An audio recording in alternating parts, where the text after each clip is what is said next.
karag-karag, welcome back to my vlog. Isang magandang umaga sa inyong lahat mula dito sa Lasak City. At ito na nga mga karag-karag ang mga latest kontrobersiya, iskandalo, intriga galore na pinagchichismisan ng mga active na mga chismoso at mga chismosa sa social media. Wala muna tayong menopausal fashion destruction look mga karag-karag dahil sobrang busy din ako ngayon sa aking pangkabuhayan showcase. Aalis ako kaya hahabol ako sa mga kaganapan ngayon na mainit-init pa na pinag-uusapan na kung saan sa pag-alis ni Miss World England 2025 mga karag-karag sa kompetisyon ng Miss World 2025 sa India.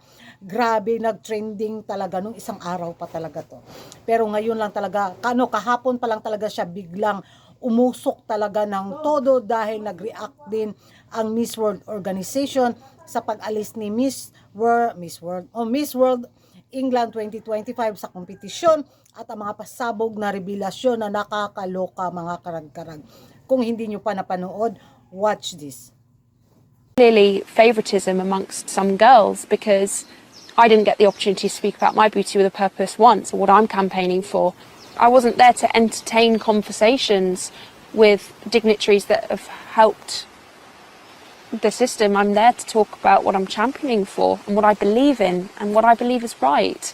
And I wanted to help, so I gave out my hand, and then I got told that I could not communicate with this person because they are classed as lower and I have to get back onto the coach.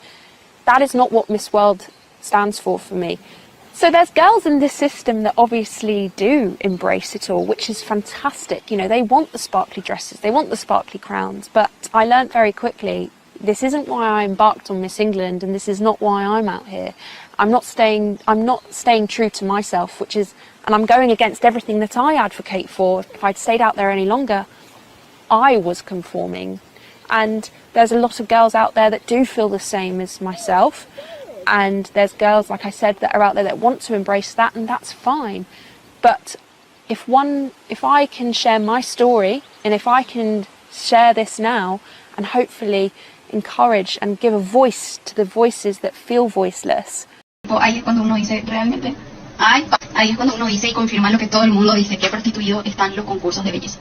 Entonces, como nosotras teníamos un grupo de WhatsApp entre las latinas y algunas más, ¿verdad? Y medio que nos íbamos contando lo que pasaba. Yo en ese momento creo que le conté a mi mamá y a mi novio lo que estaba pasando, lo que nosotras creíamos que estaba pasando, que después sí confirmamos todo y nos decían, Dios mío, yo no puedo cenar. Una decía, Dios mío, yo no puedo cenar tranquila porque me miran la boca.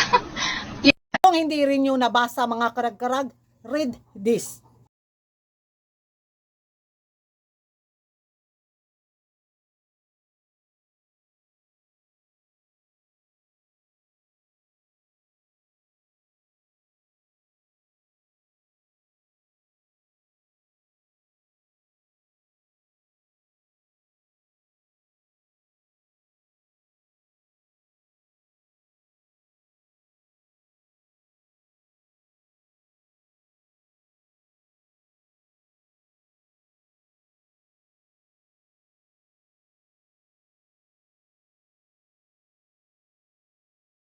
So kung matandaan natin mga karag-karag sa Trump era, di ba, yan din yung isa talaga sa mga main na mga paintriga, iskandalo, kontrobersiya, yung mga binubugaw, yung mga kandidata sa mga mayayamang kilalang tao sa lipunan na malaki yung ambag sa isang organisasyon. So parang hindi na rin siya bago. Siguro sa Miss World hindi lang masyadong lantaran yung mga galawan na ganito.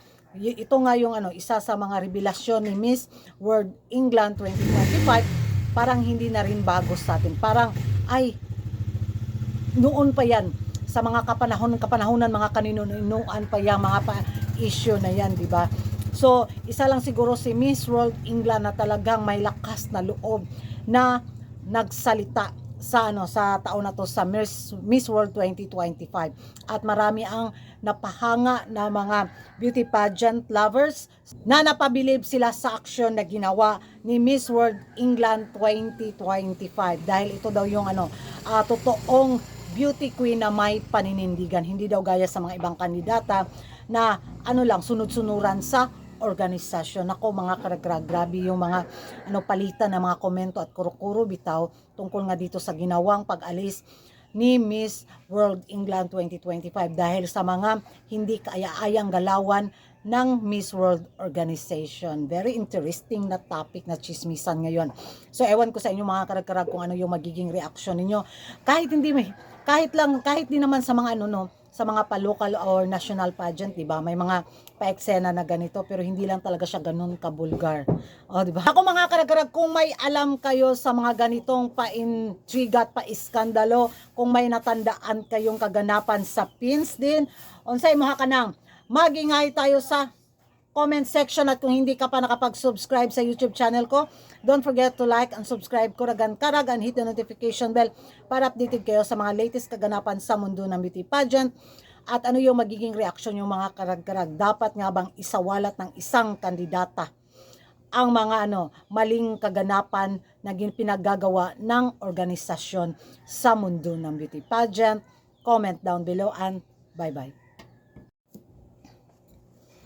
Hi mga karag-karag! Welcome back to my vlog. Isang magandang umaga sa inyong lahat mula dito sa Lasak City. At ito na nga mga Ay, manakaw.